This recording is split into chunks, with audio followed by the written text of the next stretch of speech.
So let's say, I know I have an agreement to go out with this wonderful person on Friday night, but we don't have an agreement to date each other exclusively. So therefore, I know from that, just from that, I know exactly where I'm at. I'm in the casual dating stage. I know where I'm at. I'm in the casual dating stage. And that means that I should be in the place where I am. I should live where I am. That means when I'm out on the casual date, I shouldn't be giving, all these litmus tests for marriage, because that's not the stage I'm in. The stage I'm in is casual dating, where the commitment level is relatively low. Because once the date is over, guess what? We've got no more commitment to each other. We've got no more commitment to each other once the date is over. So the commitment level here is relatively low. And that means, hey, you know what? I'm just going to enjoy myself. The standards that I apply when I'm on a casual date are going to be different than the standards that I apply when I'm married. Now, perhaps I find out some things during the casual date that make me think, I don't think this is going to go any further. And that's fine. But I'm not going to go into the casual date with the intent to look for those disqualifiers. Because guess what? Everybody's so imperfect that the minute you start looking for disqualifiers, you're going to find something. You're going to find something. In fact, in many cases, you're going to find lots of something. I take myself as an example.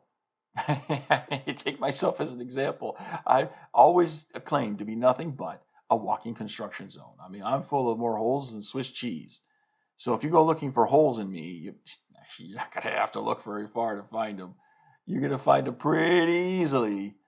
So yeah, if you just approach this, because again, you're not being in the place where you are. This is what trips us up. Okay, you're considering this thing that's a casual date as some sort of, huge commitment level. When really the commitment level is low. And you take all these standards for marriage and you apply them on the front end at the casual dating stage, and guess what?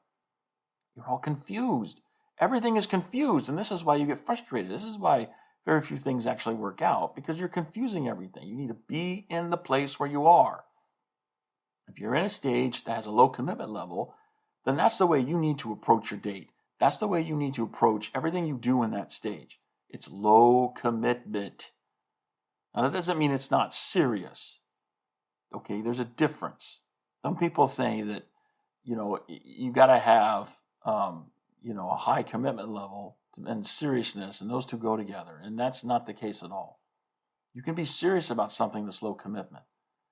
And the serious part comes in, you're giving your all to being in the place where you are. That's how you know you're taking it seriously. So if I give my all to being present in that casual date, to learning more about the other person, and to enjoy the company of the other person, and to start to build that friendship with the other person, that, hey, I don't know where this is going to go, but I do know that it's going to end up one of two ways. It's going to end up one of two ways, right? It's going to be something that says, okay, I want to go further with you. I want to build a more romantic relationship with you, in which case you're going to need that friendship as the foundation for that. So you want to start just approaching, if you're at the casual dating stage, just start approaching this, say, I'm going to build friendship. Just approach it from that standpoint. Because if it works out, you're going to need that friendship to serve as the foundation for more to come. And if it doesn't work out, hey, guess what? You're going to want to part as friends. You're not going to want to feel bad about it. So the best way to do that, the best way to avoid these terrible heartbreaks, is to just focus on the friendship and building the friendship, because you want to live in the place where you are. And if you're in the casual dating stage, it's a low commitment level. So you don't want to be putting too much commitment on anything that goes on in this stage. Now, if you want more commitment, then hey, talk about it. Talk about getting that agreement to go to the next level. The next stage of your journey is the exclusive dating stage.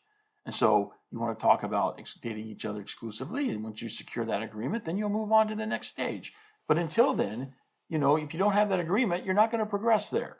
No matter how much you may want it, no matter how much the other person may want. If you don't have an agreement, you don't progress, period. That is fundamental to the dating journey, and too many of us have forgotten that. Howdy peeps, I hope you enjoyed this clip from the Join the Journey radio program. And if you did, be sure to click subscribe so you can get more clips in the future. And be sure to check out the Join the Journey radio program, broadcast every Wednesday night on the Join the Journey radio network. Find more information at jointhejourneyradio.com.